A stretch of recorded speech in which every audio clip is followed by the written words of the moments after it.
eu sou o pastor Marcelo da Primeira Igreja Batista de Mantena e estou aqui hoje para a nossa preciosa aula da Escola Bíblica Dominical, uma importante estratégia para a educação cristã na vida, na existência da igreja. Nós estamos nos valendo da revista Práticas Bíblicas, produzida pela Convenção Batista Mineira. O estudo de hoje é o estudo de número 27, cujo tema é Bíblia, sólido fundamento. Esta lição está registrada na revista referida entre as páginas 127 e 129. Para darmos sequência ao nosso estudo, eu quero me valer da poderosa palavra do Senhor. E para tanto, quero ler o texto que está em 1 Pedro, capítulo 3. Nós vamos ler a partir do versículo 14 até o versículo de número 22. A palavra do nosso Deus nos diz assim: Mas ainda que venhais a sofrer por causa da justiça, sereis abençoados. Não temais suas ameaças, nem vos alarmeis. Antes, reverenciai a Cristo como Senhor para responder a todo o que vos pedir a razão da vossa esperança, a esperança que há em vós. Mas fazei isso com mansidão e temor, tendo boa consciência, para que os que caluniam o vosso bom procedimento em Cristo fiquem envergonhados naquilo de que falam mal de vós. Porque se a vontade de Deus assim o decretar, é melhor que sofrais fazendo o bem do que o mal, porque também Cristo morreu uma única vez pelos pecados, o justo pelos injustos, para levar-nos a Deus, morto na carne, mas vivificado no Espírito, no qual também foi e pregou aos espíritos em prisão, os quais, noutro tempo, foram rebeldes quando a paciência de Deus esperava enquanto a arca era construída nos dias de Noé. Poucas pessoas, isto é, 8, salvaram-se nela por meio da água, que prefigurando o batismo, agora também vos salva, o qual não é a remoção da impureza da carne, mas a promessa de uma boa consciência para com Deus pela ressurreição de Jesus Cristo, o qual, tendo subido ao céu, está à direita de Deus, e a ele sujeitaram-se os anjos, as autoridades e os poderes. Que Deus nos abençoe na leitura da sua palavra. Para seguirmos em frente e entendermos por que a poderosa palavra do nosso Deus deve servir de sólido fundamento, precisamos entender o que Jesus Cristo nos ensina a este respeito. A palavra do Senhor diz no Evangelho de Mateus, mais precisamente no capítulo 5, que começa um importante sermão de Jesus Cristo, um sermão denominado Sermão da Montanha, ou, dependendo da versão bíblica que você tenha em mãos, Sermão do Monte. Jesus destaca que eu e você somos responsáveis, na condição de discípulos, por transformar o mundo no qual eu e você estamos inseridos. Esta não é uma tarefa muito fácil, pelo contrário, se trata de uma tarefa extremamente desafiadora. E é justamente por isso que Jesus Cristo se vale de uma analogia, isto é, uma comparação entre quem somos e o que devemos nos tornar para este mundo. Como discípulos de Jesus, a palavra do Senhor diz neste Sermão do Monte, mais especificamente nos versículos 13 e 14, que Jesus prefigura a ideia de que eu e você precisamos transformar essa geração na qual estamos inseridos. E ele nos diz aqui: vós sois sal da terra, mas se o sal perder suas qualidades, como restaurá-lo? Para nada mais presta, senão para ser jogado fora e pisado pelos homens. Vós sois a luz do mundo. Não se pode esconder uma cidade situada sobre um monte. Gosto de duas expressões aqui, são duas metáforas que Jesus usa, figuras metafóricas que merecem a nossa atenção. A primeira delas é a figura do sal. A palavra grega que aparece aqui é a palavra halas. Esta palavra significa tempero. Isto é, o sal que tem a propriedade de mudar o sabor do alimento, por exemplo. E esta expressão indica que Jesus Cristo está esperando de mim e você uma ideia de que realmente nós vamos fazer diferença no mundo no qual estamos inseridos, pois se o sal, diz Jesus, não puder temperar, salgar o mundo, este sal perde o seu valor na comida, mas sobretudo nesta figura de linguagem, nesta metáfora, perde o seu efeito junto à sociedade. Infelizmente, nem sempre nós temos conseguido implementar o sabor de Cristo, o sabor da palavra do Senhor na vida das pessoas. E a segunda figura metafórica usada por Jesus Cristo aqui nesta analogia é a figura da luz, a palavra grega phos, que significa aquilo que ilumina, que irradia. Portanto, é a ideia de luz, de irradiação. Aliás, é daí que vem a palavra fósforo, porque phos é a palavra grega para luz, aquilo que dá luz, que ilumina, que, portanto, rompe as trevas, que atrapalha as trevas. É neste propósito que o crente deve existir sobre a face da terra, isto é, para temperar este mundo com a sua consciência espiritual e para iluminá-lo, apagando qualquer ou obscurecendo, talvez esta seja a melhor expressão, qualquer ação, qualquer arma que o inimigo possa ter para enredar esta sociedade.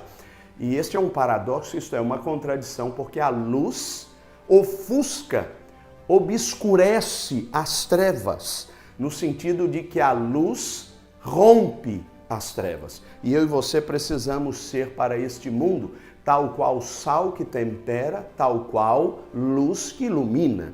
Eu e você precisamos entender isso. Mas não vamos alcançar tal condição, a menos que eu e você entendamos que a Bíblia é um manual para nos ajudar a entender esta verdade. E partindo desse pressuposto, eu gostaria de tirar alguns princípios que podem nos ajudar a entender esta verdade.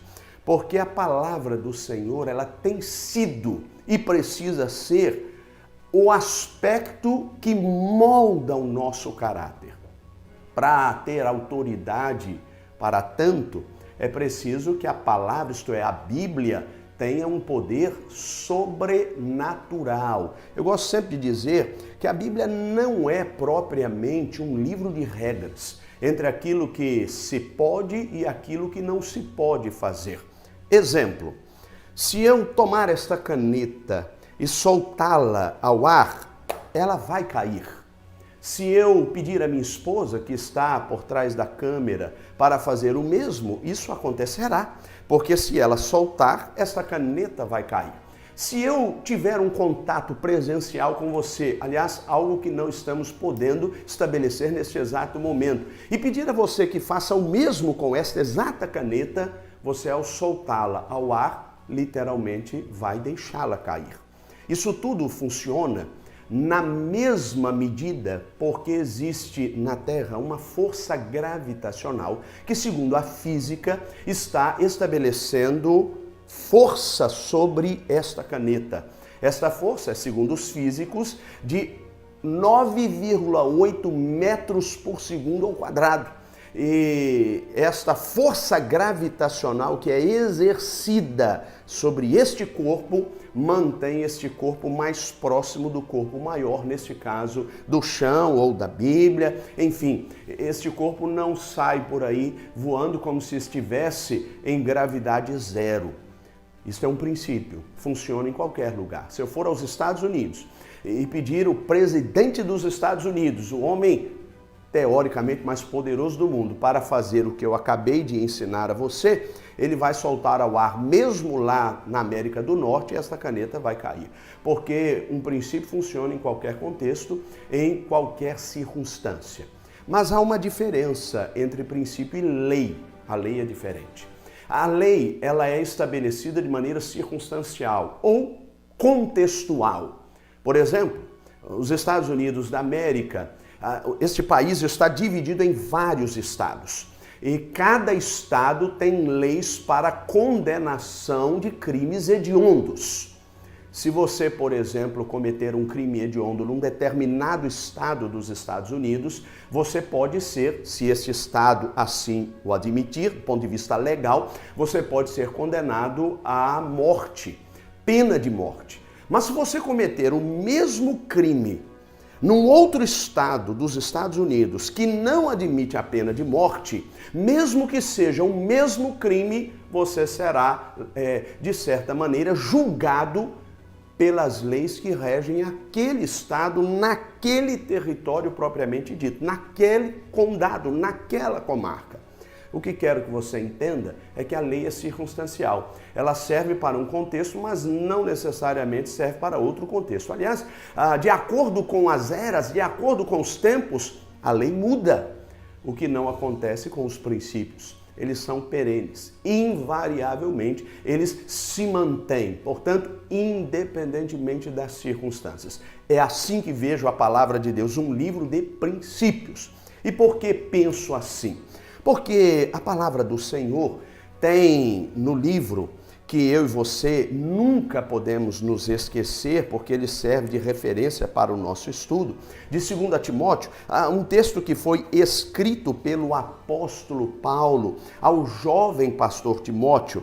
Aqui no capítulo 3, mais especificamente os versículos 16 e 17, Paulo diz qual é o verdadeiro valor das Escrituras Sagradas, isto é, da Palavra de Deus. E aqui ele diz assim: toda a Escritura é divinamente inspirada e proveitosa para ensinar, para repreender, para corrigir, para instruir em justiça, a fim de que o homem de Deus tenha capacidade e pleno preparo para realizar toda boa obra. Há aqui 3 palavras logo no início deste versículo 16. A palavra passa, que significa tudo ou todo. A palavra grega grafê, que significa escrita ou escritura. E a palavra theopneustos. Esta é a palavra conjunto, um vocábulo conjunto que traz a ideia no grego de sopro divino. Portanto, Deus inspirou esta palavra para nos abençoar e nos fazer entender que nós não podemos nos desviar dela nem para a direita e nem para a esquerda. Muito bem. É por isso que a lição de hoje nos propõe 2 tópicos que merecem a nossa atenção. Vamos, sem mais delongas, ao primeiro tópico do texto bíblico, que se encontra na página de número 127. E o título deste tópico é Como Regra de Fé e Prática. A Bíblia é sólido fundamento como regra de fé e prática. Eu e você não podemos abrir mão de entender esta verdade. Quando nós pensamos em norma, regra, nós pensamos numa palavra latina. O termo latino norma, que significa aquilo que estabelece a regra de conduta. Esta é uma expressão que, etimologicamente falando, tem um sentido ou uma origem baseada no esquadro do carpinteiro. O carpinteiro, para medir a madeira no corte certo, ele precisa de um esquadro. E a expressão em latim norma significa esquadro do carpinteiro. Essa era a ideia do ponto de vista etimológico. Então, é a régua que mede aquilo que eu e você precisamos experimentar.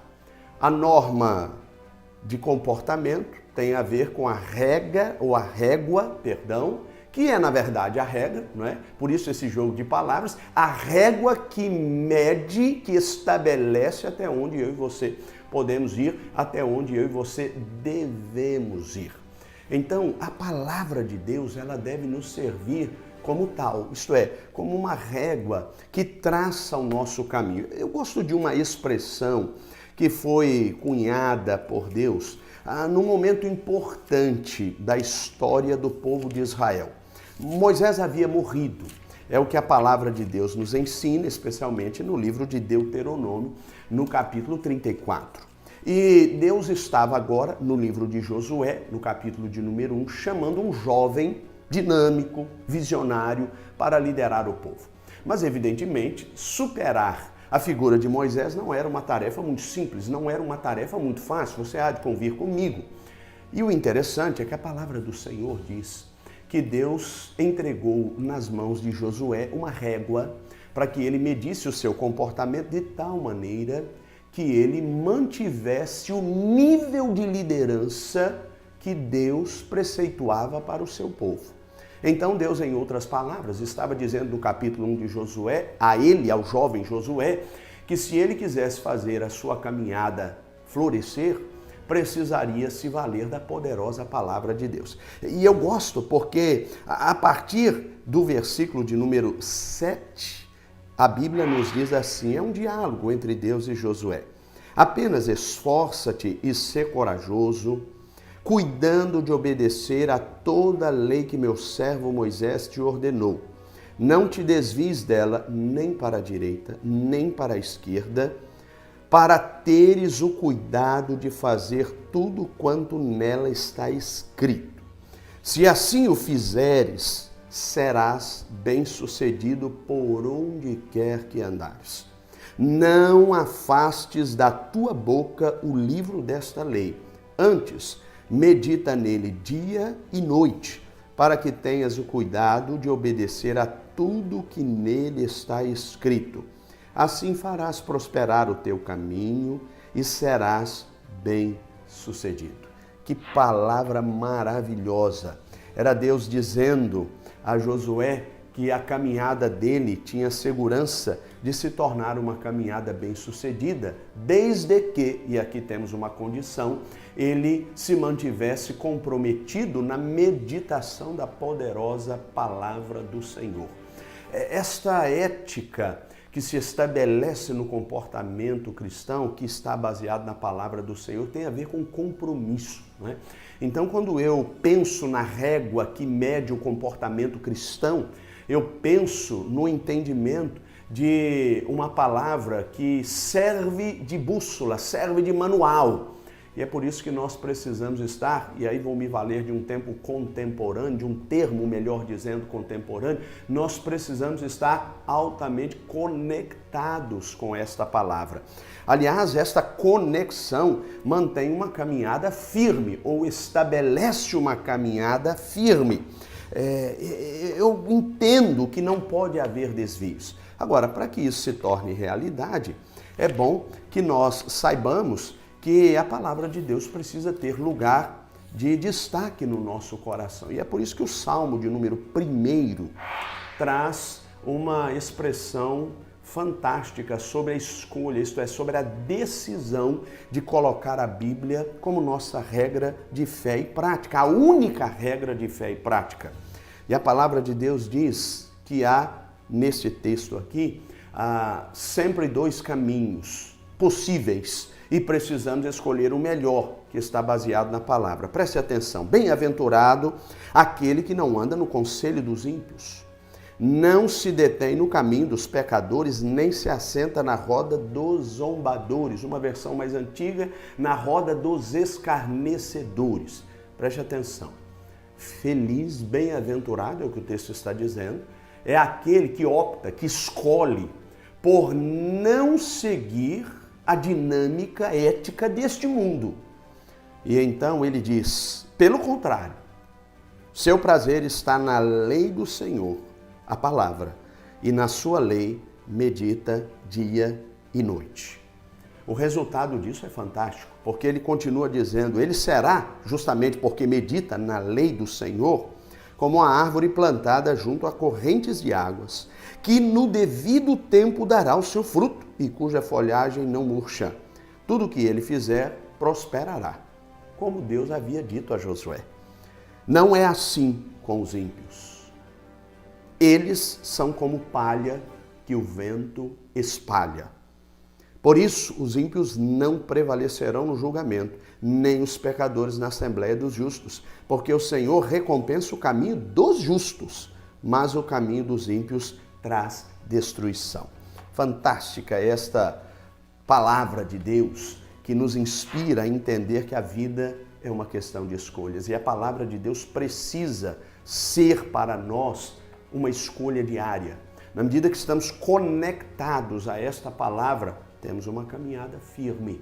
Não somos como a palha que o vento espalha, levados de um lado para o outro com muita facilidade, levados por circunstâncias e conversas que não vêm de Deus, pela voz do inferno. Eu e você temos que tomar cuidado com isso. Aliás, por isso Pedro disse, nós lemos como texto básico desta lição, que nós precisamos conhecer a razão de nossa fé e responder essa razão de nossa fé mediante aquilo que impacta o nosso coração, que define o nosso coração. Portanto, a Bíblia é nossa regra de fé e conduta, a nossa única regra de fé e conduta. Não deixe que nenhum outro documento tenha mais poder de determinar o que vai fazer a sua história, o que vai construir a sua história, do que a palavra de Deus. Porque este livro não apenas contém, mas é a própria palavra de Deus. Não se esqueça disso.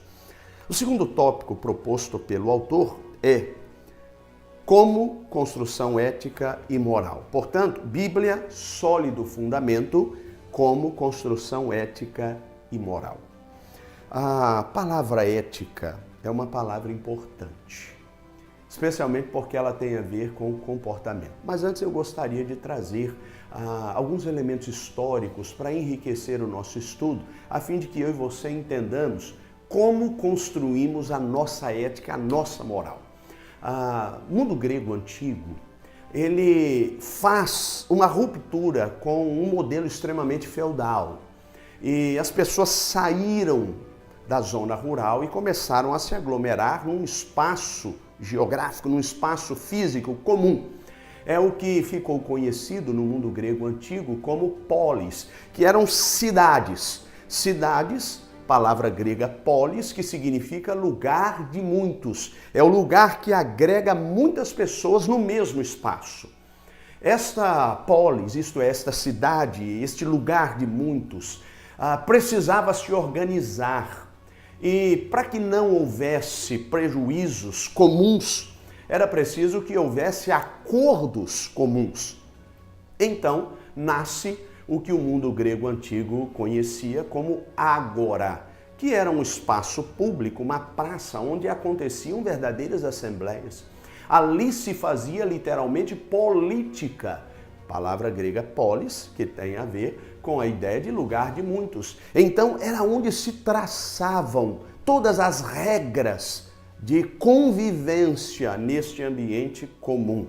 Esta palavra ágora, que é a expressão para praça, era o lugar, o espaço público onde se debatiam aspectos comuns à sociedade que estava vivendo naquele lugar de muitos, naquele lugar chamado polis, naquele lugar chamado cidade. Pois bem, a partir deste entendimento, estabelece-se uma regra de convivência. E aí vem a palavra que nós conhecemos, a palavra ética, que segundo o mundo grego clássico, a ideia de ética é aquilo que emerge do outro, isto é aquilo que está estabelecendo o limite entre o que eu penso e o que o outro pensa, entre o que eu faço e o que o outro faz. Por exemplo, esta ética estabeleceu que eu não posso invadir o espaço terreno do outro. Eu não posso invadir o espaço de descanso do outro, a privacidade do outro. Então se estabelece um conceito de propriedade, do privado. E eu e você, a partir de então, passamos a conviver com direitos e deveres. Esta é a ética que rege o mundo. Evidentemente, esta ética seria linda demais se não fosse utópica, Porque, infelizmente, nós sabemos bem disso, o inimigo de nossas almas quer sempre perverter a organização. Portanto, ele quer desorganizar, bagunçar o ser humano, seus relacionamentos interpessoais e, principalmente, o seu relacionamento intrapessoal, que é o relacionamento que se trava consigo mesmo. Então, é preciso que nós tenhamos uma regra de conduta que seja divina, inspirada por Deus, como sopro divino, para nos instruir sobre o que devemos experimentar como princípio de vida. E repito, não como lei, porque a lei, como você já viu numa conversa preliminar que tivemos na introdução, ela pode ser circunstancial, mas o princípio jamais. E é aí que entra a palavra do Senhor como elemento de construção moral, de construção da ética. A ética cristã nos faz experimentar o conceito de vida de uma maneira completamente diferente. Por exemplo, a lei diz que eu devo apedrejar quem adultera. Era assim que estava escrito no Velho Testamento. Mas a palavra do Senhor ensina que nós precisamos fazer uma leitura do texto a partir do princípio e não da regra propriamente dita. Então Jesus Cristo mostra que nós precisamos, na verdade, olhar para dentro de nós mesmos. E é interessante que no caso da mulher adúltera, Jesus faz uma pergunta que acusa cada um dos acusadores, perdoe-me pelo jogo de palavras, Jesus acusa a sua consciência, na medida que faz uma pergunta retórica. Quem não tem pecados? Quem não tem pecados pode atirar a primeira pedra. Sinta-se à vontade para fazê-lo. E a Bíblia diz que um a um, acusado pela sua própria consciência, foi deixando aquela pedra ou aquelas pedras e um a um foi saindo daquele ambiente. Então, Jesus estabelece uma regra que não está ligada a uma lei.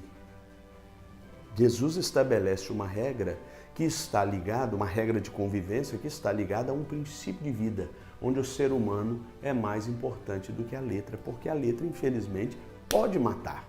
E às vezes nós queremos estabelecer uma ética que foge deste conceito da palavra do Senhor.